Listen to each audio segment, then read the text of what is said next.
రాష్ట్రంలోకి సిబిఐ రాకుండా మాడేండ్లు ఉన్న నిషేధాన్ని కాంగ్రెస్ ప్రభుత్వం ఎత్తివేసింది. కేంద్రంలో అధికారంలో ఉన్న బీజేపీ జేబు సంస్థగా మారిన సిబిఐని రాష్ట్రంలోకి రాకుండా కేసీఆర్ ప్రభుత్వం అడ్డుకుంది. కాంగ్రెస్ అధికారంలోకి వచ్చినా ఇప్పటి వరకు ఆ నిషేధాన్ని కొనసాగించింది.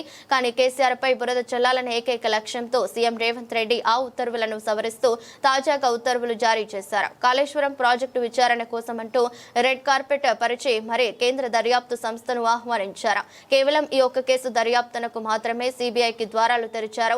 ఈ మేరకు రాష్ట్రంలోకి సిబిఐ ప్రవేశాన్ని నిషేధిస్తూ గతంలో జారీ చేసిన జీవో 51ని సవరించి జీవో 104 ద్వారా సిబిఐకి సాధారణ అనుమతి ఇచ్చారు. ప్రాజెక్టుపై దర్యాప్తును సిబిఐకి అప్పగిస్తున్నట్టు ఆదివారం అర్ధరాత్రి ప్రకటించిన ప్రభుత్వం తెల్లవారేసరికి శాసనసభ ప్రతిపాదనను సిబిఐ హెడ్ క్వార్టర్స్ కు పంపింది. ఈ కేసును సిబిఐ దర్యాప్తునకు స్వీకరించడంపై రాజకీయ వర్గాల్లో ఆసక్తికర విశ్లేషణలు వినిపిస్తున్నాయి. కాళేశ్వరం ప్రాజెక్టు నిర్మాణంలో భారీ అవినీతి జరిగిందని ప్రతిపక్షంలో ఉన్నప్పుడు అధికారంలోకి వచ్చిన తర్వాత ఎంత గొంతు చించుకొని ప్రచారం చేస్తున్నా కమిషన్లు వేసినా ప్రజలు నమ్మడం లేదని సీఎం రేవంత్ రెడ్డికి అర్థమైందని విశ్లేషకులు చెబుతున్నారు.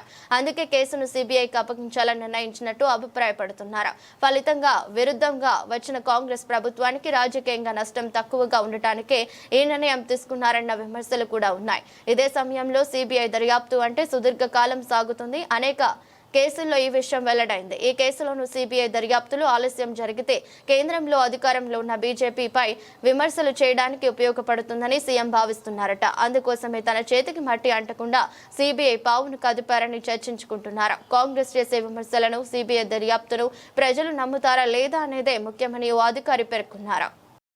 అధ్యక్ష, ఈ కేసును సెంట్రల్ బ్యూరో ఆఫ్ ఇన్వెస్టిగేషన్ కి అప్పగించడం సముచితము. అందుకే ఈ కేసు దర్యాప్తును సెంట్రల్ బ్యూరో ఆఫ్ ఇన్వెస్టిగేషన్ కు అప్పగించడానికి సభ నిర్ణయం తీసుకుంటున్నది తమ అనుమతితో. అధ్యక్ష,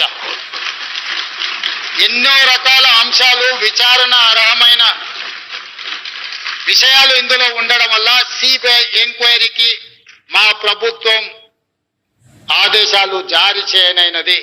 ఈ సభ దీన్ని ఏకగ్రీవంగా ఆమోదించి సిబిఐ ఎంక్వైరీలో